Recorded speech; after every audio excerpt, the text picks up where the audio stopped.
Aleluia. Vamos ler então.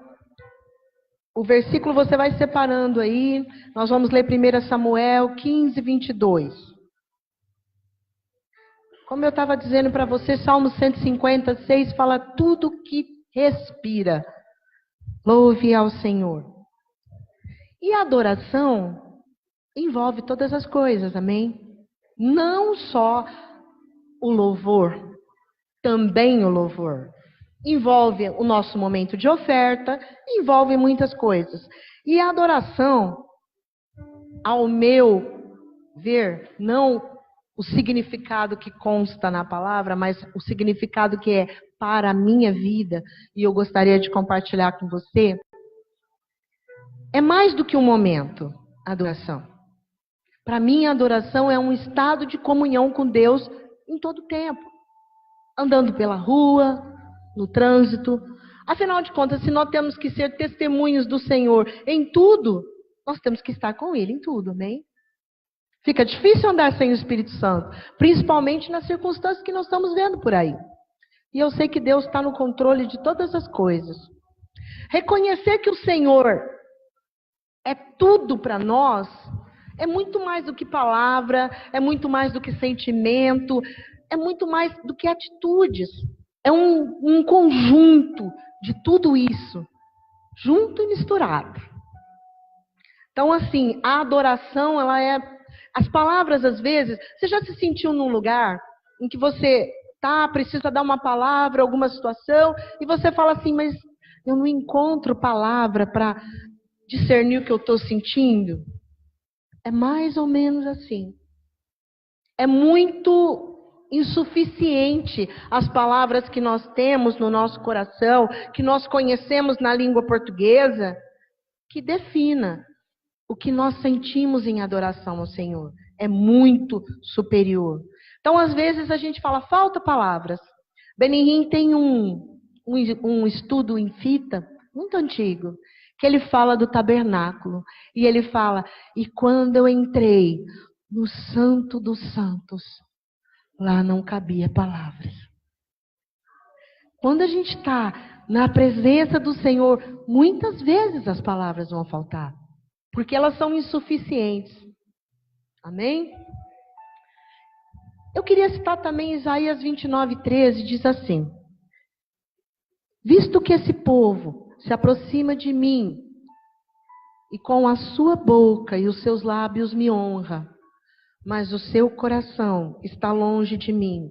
O seu temor para comigo consiste só em mandamentos de homens, que maquinalmente aprendeu.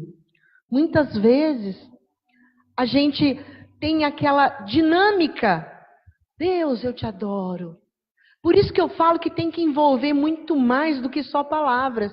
Tem que envolver atitudes, tem que envolver tudo o que nós somos. O Alfredo achou uma coisa tremenda. Ele fala assim, Senhor, Tu és tudo em tudo. E eu gosto. Tu és tudo em tudo. Quer dizer, não tem como discernir tudo, mas Ele é tudo. E assim, eu vejo que o amor do Senhor se multiplica sobre nós cristãos. E a gente, em contrapartida, a hora que vai adorá-lo, às vezes não sabe como se expressar. A Gabi, quando era criança, ela veio da escola com uma frase. E essa frase me impactou. E eu espero que impacte a sua vida também. A professora, conversando com ela, logicamente, as duas, porque ela estudou numa escola cristã, e a professora falou assim para ela, obediência é prova de amor. Fala para o irmão que está do seu lado. Obediência é prova de amor. Então, a maior obediência que eu vejo, que eu contemplo, eu não posso mensurar. É uma coisa imensurável, é uma coisa que não tem medida. Mas o maior amor por obediências que eu contemplo, Lucas 22:42. Pai, se queres, passa de mim esse cálice. Contudo, não se faça a minha vontade, mas a tua. Não existe prova de amor extrema senão uma cruz e um sangue derramado. A obediência, ela é impulsionada. Se o Senhor não tivesse amado tanto, ainda pecadores que éramos, hoje nós não teríamos chance e nem oportunidade. Mas Ele nos dá sempre uma nova chance. Porque Ele fez tudo. E nós precisamos tomar posse de tudo que Ele fez, amém? Então, eu quero falar um pouquinho de obediência como forma de adoração a Deus. Então, agora nós vamos ler 1 Samuel 15, 22. Achou aí? Vamos lá. Porém, Samuel disse: tem porventura o Senhor tanto prazer em holocausto e sacrifício, quanto em que se obedeça a sua palavra? Eis que obedecer é melhor do que sacrificar, e o atender melhor do que a gordura dos carneiros. Amém? Vamos então agora rumo ao que o Senhor tem para nós. Hoje tem algumas palavras proféticas que serão liberadas para você. E como eu digo, tudo que vem daqui e vem de Deus para você, toma posse. Não deixa de tomar posse, não. Sabe por quê? Porque Deus tem o melhor para nós. Obediência significa aquele que obedece, aquele que é submisso, aquele que é dócil. Em contrapartida, desobediência é o contrário. Aquele que desobedece, que é insubmisso, que é insubordinado, que é transgressor. Você percebeu que obediência tem tudo a ver com autoridade? Obediência tem tudo a ver com honra. Nós estamos falando, nós fizemos um seminário de autoridade, onde a gente falou muitas coisas sobre isso. O Alfredo pregando aqui sobre honra, ele falou das autoridades que estão sobre a nossa vida. Obediência em todas as áreas. Não só na ministerial, mas na familiar, no trabalho, na escola. Obediência é prova de amor. Você não vai esquecer isso, porque eu vou te lembrar muitas vezes. Para que isso fixe no seu coração. Obediência é prova de amor. Você pode falar isso para o seu filho. Você pode falar isso ao seu patrão, porque você, quando você está trabalhando, a Bíblia fala que você tem que considerar o seu patrão e fazer as coisas como se fossem para Deus. Forte? Amém. Eu quero dar para você, primeiro, exemplo de desobediência. Vamos falar da parte ruim primeiro, porque depois o Senhor vai nos visitar com aquilo que Ele tem de melhor, que é a glória de Deus. Amém? Vamos lá. Obediência parcial é desobediência. Amém? Então, vamos gravar essa frase. Fala para o seu irmão que está do seu lado aí. Obediência parcial é desobediência. Em 1 Samuel 15, eu vou ler, você anota, depois você dá uma lida em casa. Eu vou começar a ler no 13 e vou até o 15. Diz assim: veio, pois, Samuel a Saul, e Saul lhe disse: bendito sejas tu do Senhor, cumpre a palavra do Senhor. Então disse Samuel: que balido é esse, pois de ovelhas aos meus ouvidos, e mugido de vacas que ouço? E disse Saul: de Amaleque as trouxeram, porque o povo poupou o melhor das ovelhas, das vacas, para oferecer ao Senhor, teu Deus. O resto, porém, temos destruído totalmente. A palavra era para riscar Amaleque da face da terra. Consumir tudo. Não era o melhor das vacas, era tudo. Não era nada, era para ficar nada. Aí Saul faz o que? Peraí. Cada vaca bonita, vamos levar, né, as melhores. E aí ele trouxe o troféu. Ele ainda trouxe o troféu, que era Amaleque. Aí o próprio Samuel teve que intervir. Ou seja, Saul desobedeceu. Porque se falou é para matar tudo, é tudo. Tudo que vive, tudo. Não, vamos poupar isso, vamos poupar aquilo. A gente sabe, e a gente agora tem consciência de que obediência parcial é desobediência, e isso traz o quê? Consequência. E Saul foi destituído. Perdeu o trono. Simplesmente a glória de Deus saiu de sobre ele. Não havia mais a glória de Deus sobre Saul. E aí, depois você vai ler 1 Samuel 15 todinho. No 22 e 23, fala assim: porém Samuel disse, tem porventura o Senhor, nós acabamos de ler, prazer em holocaustos e sacrifícios, como em que se obedeça a palavra do Senhor? Eis que o obedecer é melhor do que sacrificar, e o atender é melhor do que a gordura dos carneiros. Aí continua, porque a rebelião é como o pecado de feitiçaria, e o Potifar como iniquidade e idolatria. Porquanto tu rejeitaste a palavra do Senhor, ele também te rejeitou a ti, para que não sejas rei. No 28, então Samuel lhe disse, o Senhor tem rasgado de ti hoje o reino de Israel e o tem dado ao teu próximo, melhor do que tu. Davi. Hein? Então, é muito difícil, porque Saul resolveu contemplar as circunstâncias e tirou os olhos de Deus. Quando a gente tira os olhos de Deus, a gente corre um sério risco de não entender e compreender aquilo que está sendo dito para nós. Nós temos que fixar os nossos olhos no Senhor, porque é dele que vem o comando para as nossas vidas, amém? É dele que vem a fonte de vida para que nós possamos caminhar. Amém? Então, já sabemos que obediência parcial é desobediência. Demorar para obedecer também é desobediência. Agora, grava aí, fala para o seu irmão. Demorar para obedecer é desobediência. E aí nós vamos lá no irmão Jonas. Coitadinho de Jonas, ele é. E veio a palavra do Senhor a Jonas e disse o quê? Jonas, vai a Nínive, prega aquele povo. Glória a Deus. E ele fez o quê? Rapidão, né? Foi para Tarsis.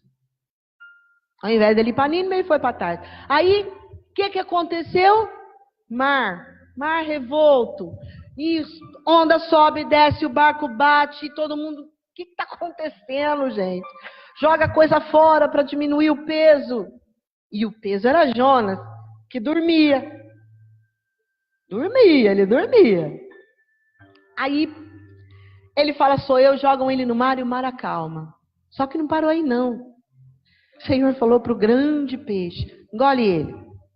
E ele passou 3 dias no ventre do peixe, clamando e orando e pedindo e clamando. E agora vem a palavra profética. Quantos de vocês estão com o mar revolto aí? Como que está o barco? Está tranquilo? A onda sobe, a onda desce. Tudo bem, aí você fala, bom, agora vai melhorar. Aí você cai no mar. E aí vem o peixe. Tem gente clamando no ventre do peixe aí? Tem gente aí chorando e clamando no ventre do peixe? Por que Jesus precisa mandar a gente para o ventre do peixe? A gente não obedece ou tarda em obedecer. Então, se hoje você está no mar revolto, ou se você está no ventre do grande peixe, clama. Clama porque o teu socorro é o Senhor. Não tem outro. Não dá. Não dá. Você tem que clamar ao Senhor, porque o socorro vem dele. Muitas vezes, as consequências doem mais do que a obediência. Às vezes não é tanto que nós temos que fazer, mas nós, como seres humanos, como a gente tem dificuldade de obedecer às vezes. Vamos abrir nosso coração. Se o mar está revolto, eu não quero ser jogada no mar. E acho que você também não, porque o peixe vem aí. Adore ao Senhor. Senhor, o mar está revolto, eu não quero ir para o ventre do peixe. Não quero. O que eu preciso obedecer para que eu não vá para o ventre do peixe? Está no ventre do peixe, Senhor, eu quero sair daqui. Aonde eu tenho que ir? E aquele peixe fez o quê? Vomitou ele. Aonde? Em Nínive, olha que coisa. Nosso Deus não faz nada por um acaso. Aí você fala para mim, nossa, encontrei pessoa assim por um acaso. Foi... Irmãos, eu vou dizer um negócio para você. No reino do céu não tem nada por um acaso. Tudo está escrito. Tudo está de conformidade com aquilo que o Senhor projetou para nós. Muitas vezes, nós estamos na vontade diretiva do Senhor e as coisas vão bem. Muitas vezes, a gente entra na vontade permissiva dele. Ele permite que aconteçam algumas coisas para que a gente acorde. Então, se você está na diretiva ou na permissiva, não saia da presença dele. E diga para ele, Senhor, se eu estou na permissiva, eu quero entrar na tua vontade diretiva. Eu quero a direção do Senhor para a minha vida. Amém? E agora eu quero falar de uma pessoa que obedeceu tremendamente. Samuel. Aí você vai falar assim para mim, nossa, mas Samuel, ele é o exemplo de obediência. Samuel, ao nascer, já nasceu numa família difícil. Porque Eucana tinha Ana e Penina. Penina tinha filhos e Ana não tinha. Você conhece a história. E aí começa a angústia de Ana, porque Penina falava para ela, eu tenho filhos, você não. É muito ruim. É uma animosidade que havia na família. E nesse contexto, Ana faz o quê? Clama ao Senhor. E o profeta libera uma palavra. Vai se cumprir o seu pedido. E nasce Samuel. Eu vejo aqui que Ana, quando disse que levaria, porque aí ela disse, se o Senhor me der o filho, eu vou devolvê-lo a ti. Pensa o tanto que Ana teve que abdicar para obedecer ao propósito que ela tinha feito. Ela não tinha filhos. E aí ela tem Samuel. E ela disse, Senhor, eu vou te devolver. Uma criança. A gente que é mãe, a gente se sente muito protetora. A gente põe debaixo das asinhas e é meu filho, minha filha. Não importa que ele é grandão, viu, irmãos? Eu ponho ele no meu colo se for preciso. E diga-se de passagem, olha ela. Eu sou obrigada a dar uma de protetora, a leoa. Então eu quero dizer que Ana abdicou disso, em obedecer ao Senhor e devolver Samuel para Deus. Queridos, não é fácil, mas olha que tremendo. O Senhor deu a ela e ela devolveu a ele. Em obediência. Então Samuel já tinha exemplo. Samuel tinha exemplo. Ana foi exemplo para Samuel. Então vamos lá. Mas vamos analisar agora um pouquinho a vida de Samuel. Samuel foi deixado pelo pai no templo junto ao profeta Eli para crescer lá. Ele não entendeu, irmãos. O que uma criança entenderia de uma situação a qual o pai e a mãe moram em outro lugar e ele fica no templo? Ele não entendeu. E a palavra fala em 1 Samuel, então Eucana se retirou, isso está no versículo 11. Então Eucana se retirou para Ramá, sua casa. O menino, porém, ficou servindo ao Senhor perante o sacerdote Eli. E no 18 fala assim, Samuel, porém, ministrava perante o Senhor, sendo ainda menino, vestia uma éfode de linho. Ele era menino. Aqui fala que a mãe o entregou ao pai para levá-lo ao templo quando desmamou. Pensa, tem criança que mama até 1 ano. Vamos chutar. Uma criança que mama até 3 anos. Ele tinha 3 anos. O que ele entendia disso? Nada. Mas ele obedeceu. Tanto que ele ficou e ainda ministrava. Ou seja, ele caminhou diante do chamado que existia para a vida dele. Ele não parou. Mas por que eu estou aqui? Não. Ele seguiu em frente, rumo ao que Deus tinha para ele. Eu vejo assim, ministrava no tempo quando menino. Você entende o propósito de Deus, o quão grande já era sobre a vida dele? Ele já estava caminhando no chamado. Ele já estava em obediência ao chamado. E eu sei que Deus usou, e ele é um dos mais ilustres profetas da Bíblia. Trazendo para nós. Quantas situações desagradáveis se apresentam e a gente não entende? Acontece. Quantas vezes nós queremos que as coisas façam sentido para justificar algumas situações que a gente vê, mas eu quero dizer para você que nós não precisamos entender tudo. Não precisamos entender tudo. Mas nós temos que obedecer em tudo. Nós não precisamos entender tudo, mas nós temos que obedecer em tudo. A palavra, obedecer ao Senhor, os princípios. Por quê? Porque Ele é sobre a nossa vida. E no momento que a gente fala assim, bom, eu sou do Senhor, então eu sou servo. Ele é meu Senhor. Então tudo que é meu é dele, então a minha vida é dele. E tudo que eu tenho, e tudo que eu sou é dele. Portanto, nós temos que obedecer em tudo. Amém? Outra situação na vida de Samuel. Ele venceu as más influências. Quem já leu essa passagem, depois se você não leu, você vai ler em casa.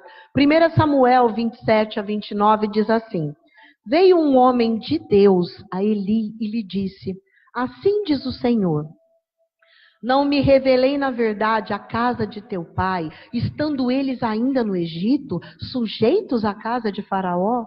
E eu o escolhi dentre todas as tribos de Israel para ser o meu sacerdote, para subir ao meu altar, para queimar incenso, para trazer o éfode perante a mim, e dei à casa de teu pai todas as ofertas queimadas dos filhos de Israel. Por que desprezais o meu sacrifício e a minha oferta, que ordenei se fizessem na minha morada? E por que honras teus filhos mais do que a mim, de modo a vos envergonhaste do principal de todas as ofertas do povo de Israel? Ele foi escolhido, Eli, dentre as tribos de Israel. Isso era tremendo. E ele perdeu o chamado dele, foi riscado.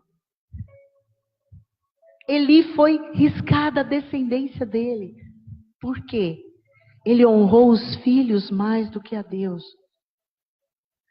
Essa vida que ele levou por esse período, Samuel estava com ele. Mas Samuel não se influenciou por ele. Não se influenciou. Samuel continuava seguindo o caminho que o Senhor deu para ele. Ele não corrigia os filhos. Alfredo pregando aqui numa quinta-feira, ele falou sobre Absalão, que não foi corrigido. Quando violentou Tamar, sua irmã, não foi corrigido por Davi. E isso trouxe graves consequências. Tudo que nós não deixamos Senhor fazer em nossa vida, nos traz consequências. Por isso que a obediência é tão importante quanto a autoridade que foi ministrada, quanto a honra. São coisas importantíssimas para que nós, como cristãos, possamos viver e entrar e comer o melhor dessa terra, porque é para nós. Amém? Eu sei que Deus tem mais para mim e para você. Mas agora você vai falar para o seu irmão: obediência é questão de caráter e decisão. Obediência é questão de caráter e decisão. Então nós temos muitos exemplos na Bíblia, como Josias. Josias foi rei aos 8 anos. Nós estamos falando de Samuel, que foi para o templo quando pequeno. Agora estamos falando de Elias. 8 anos, ele era uma criança também. Josias, ele também era uma criança. Quem eram o pai dele? O pai dele foi Amon. E o avô dele foi Manassés. Manassés foi considerado o pior entre todos os reis de Israel. Olha o exemplo. Mas não. O pai e o avô, eles se apostaram da fé. Renunciaram à fé, abandonaram a fé. E andaram por caminhos que não eram do Senhor. Mesmo assim, José, quando subiu ao trono, seguiu os exemplos de Jesus. Seguiu o que era pregado, seguiu o que era colocado diante do Senhor. Ele caminhou diante do Senhor. E eu quero dizer para você, hoje, nós temos muito maus exemplos. Muitos maus exemplos. A nossa sociedade, nosso trabalho, na escola e até mesmo como cristãos. A gente tem maus exemplos. Mas mesmo assim nós precisamos tomar uma decisão. Obedecer ao Senhor. Honrar. O que nós estamos aprendendo sobre honra aqui nas quintas-feiras abre portas. Abre portas. Tem pessoas que estão diante de uma porta querendo passar e não sabe o que a honra pode fazer. E não sabe o que a obediência pode fazer. Nós temos que nos aprofundar, estudar a palavra do Senhor e trazer ela como vida para nós. E eu tenho certeza que essas portas serão abertas. Elas irão romper. Amém? Uma outra situação que se apresentou para Samuel, contrária. O modelo que ele tinha era muito deficiente. Ele não era, vamos dizer, a melhor pessoa para ele se colocar. Mas ele era o sacerdote, então ele estava no templo por causa do Senhor e não por causa de Eli. Mas Eli, de uma certa forma, não influenciou na vida dele. Por quê? Ele era deficiente, o modelo era completamente errado. Tanto que ele foi riscado. Nós devemos viver, não por vista nem por circunstância, mas por fé. No que foi conquistado para nós na cruz do Calvário e pela palavra que nos garante que nós podemos ser vencedores em Cristo. A palavra nos garante isso. Nós temos que trazer isso com vida para nós. Eu acabei de falar isso agora. É muito importante. Hoje também não é diferente, né? Nós vemos muitos ministérios por aí que não pregam mais sobre pecado, santidade, tempo com Deus, caráter. É muito difícil isso, gente, mas é uma realidade. Tem ministérios por aí que não estão alimentando o rebanho com a palavra do reino de Deus viva e eficaz. Mas estão alimentando com entretenimento mundano. Estão alimentando com coisas que não satisfazem, mas engodam. Como que eu vou usar uma palavra? Disfarçam. Então a gente vê às vezes pessoas, ai, glória a Deus. Mas é tudo alma. Elas estão sendo saciadas na alma, mas não no espírito. É muito fácil saciar as pessoas na alma. É só você dar para elas o que ela quer. Agora, no espírito, vem o confronto do que nós somos e do que nós precisamos ser. O espírito confronta o que somos e o que precisamos ser. Nós temos que pregar o evangelho completo. Aí você pode ver que tem muitas pessoas que não aceitam. E elas saem. A gente vê muitas pessoas que vão de igreja para igreja. Mas por quê? Porque o problema está dentro delas. Todas as igrejas vão ter uma situação aqui, outra ali. Mas nós não podemos olhar para as pessoas, nós temos que olhar para Jesus, autor e consumador da nossa fé. Aquele que nos dá a vitória. Bem? Muitas pessoas podem falar para mim, pastora, mas eu leio a Bíblia, eu oro, eu vou à igreja, eu participo do ministério, mas eu não sinto espiritualmente que eu estou completa. Aí, essas pessoas podem perguntar, tantas lutas, pastor, tantas coisas. Meu marido é assim. Aí vem o marido e fala, mas a minha esposa não é submissa. Os negócios não vão bem. Sabe? É muito fácil nós colocarmos a nossa expectativa em coisas e circunstâncias. Mas quando nós colocamos aquilo que é real, que é a presença de Deus na nossa vida, nós temos um espelho. E às vezes é difícil olhar para o espelho. Então a gente põe um espelho aqui e olha aqui. Ou a gente vira o espelho. Mas eu sei que Deus está no controle. E eu quero dizer para você, nós podemos mudar o nosso foco. As perguntas não deveriam ser essas. As perguntas deveriam ser assim, eu tenho obedecido a Deus? Eu tenho sofrido consequências de atos que eu fiz que não eram o que Deus queria para mim? Para que saibamos a resposta de muitas perguntas, a gente tem que relembrar tudo aquilo quanto o Senhor já ministrou. Lucas 10, 27 diz assim: a isto ele respondeu: amarás o Senhor teu Deus de todo o teu coração, de toda a tua alma e de todas as tuas forças e de todo o teu entendimento, e amarás o teu próximo como a ti mesmo. Nós temos amado o próximo? São coisas básicas que o cristianismo vem trazendo reiteradas vezes sobre as nossas vidas. Aí, tem uma pessoa passando uma necessidade próximo de nós e nós não suprimos. Nós estamos amando o próximo? O marido ama a esposa como Cristo amou a igreja? Incondicionalmente? Ou só quando ela está boazinha? Não está que nem goteiro? E a mulher se submete ao marido em amor? Na palavra? Eu não estou falando fora dela, eu estou falando na palavra. Somos generosos? Honramos o nosso trabalho? Ou a gente... Tem pessoas, eu já vi isso.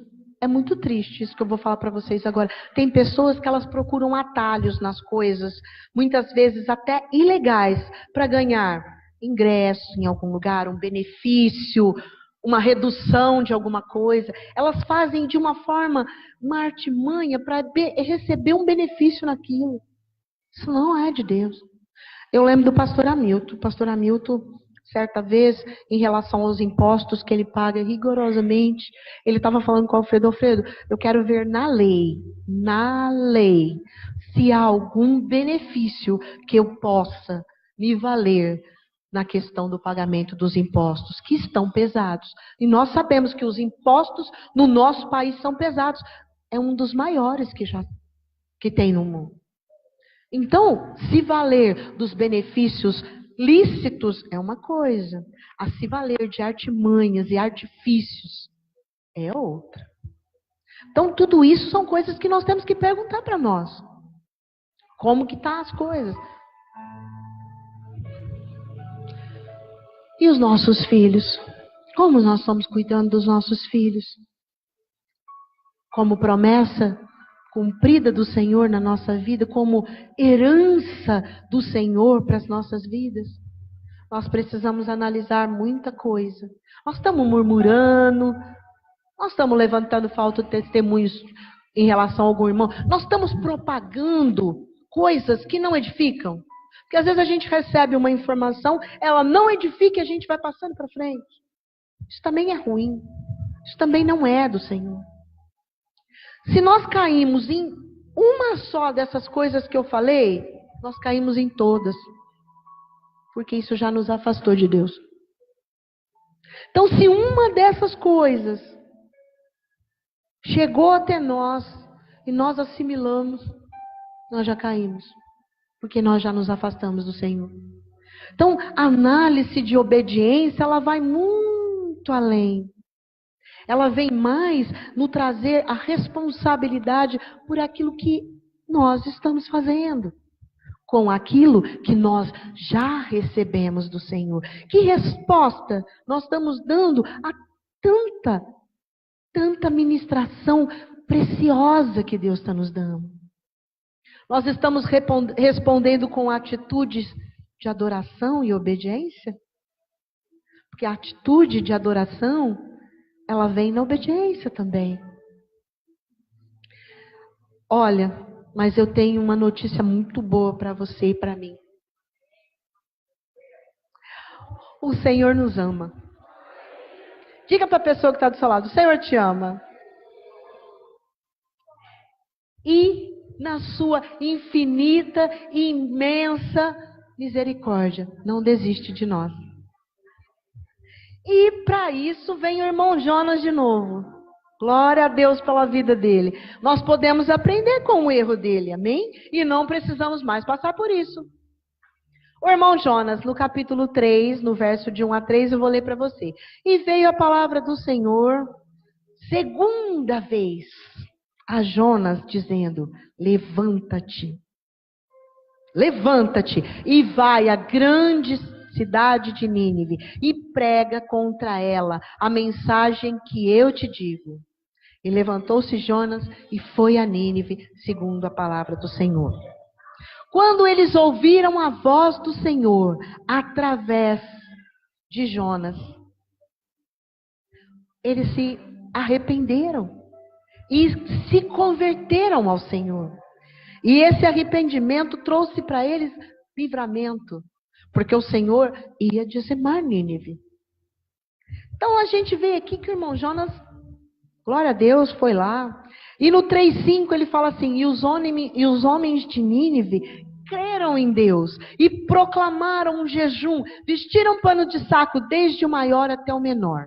E no 10 fala assim: e Deus viu as obras dele, como se converteram do seu mau caminho, e Deus se arrependeu do mal que tinha anunciado que lhes faria, e não fez. Então, Nínive foi salva. Por quê? Pela segunda vez, pela segunda chance que foi dada a Jonas. Ele foi e fez o que o Senhor pediu. E essa segunda chance dada a Jonas se estendeu a Nínive. E Nínive teve uma segunda chance. E também entendeu, compreendeu, se converteu. E aí tudo foi resolvido e não houve mais destruição. Amém? Aquele povo aprendeu a aceitar aquela oportunidade, agarrou a segunda chance. E hoje somos nós. E sempre é o Senhor que nos ama e que nos dirige e que nos corrige. Que nos acalenta. E hoje nós temos uma segunda chance. Se de tudo isso que nós vimos, que falamos, que eu falei de murmurações, de coisas, uma que sequer tem entrado no nosso coração, hoje é tempo. Se precisamos nos arrepender, vamos nos arrepender. Vamos obedecer a palavra e vamos frutificar naquilo que o Senhor tem para nós. Amém?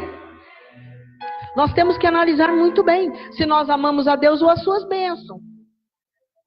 Se nós amamos a Deus ou a prosperidade. E nós temos que entender, decidir, que tudo que nós fazemos em desobediência tem uma consequência. Então nós precisamos voltar ao primeiro amor. Por quê? No primeiro amor é aquela chama que arde, é aquele amor que nos sustenta, que nos eleva a uma condição tremenda. No primeiro amor a gente prega, a gente ora, a gente faz visita, a gente adora a Deus. E é isso, nós temos que viver sempre, sempre, sempre no primeiro amor. Tem que ser o único amor e não o primeiro. O único amor sempre. Amém? Filipenses 3,14 diz assim: prossigo para o alvo, pelo prêmio da soberana vocação de Deus em Cristo Jesus. Prosseguir, caminhar. A Bíblia fala também da carreira que nos está proposta, mas lá fala que é para correr. Então nós não podemos ficar parados, estacionados em situações e circunstâncias que nos levam a lugar nenhum. Hebreus 12:2 diz assim: olhando para Jesus, autor e consumador da fé, o qual pelo gozo que lhe estava proposto, suportou a cruz, desprezando a afronta e assentando-se à destra do trono de Deus.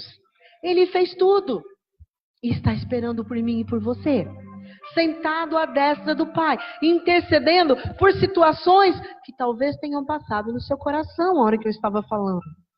Ele está intercedendo por essa situação.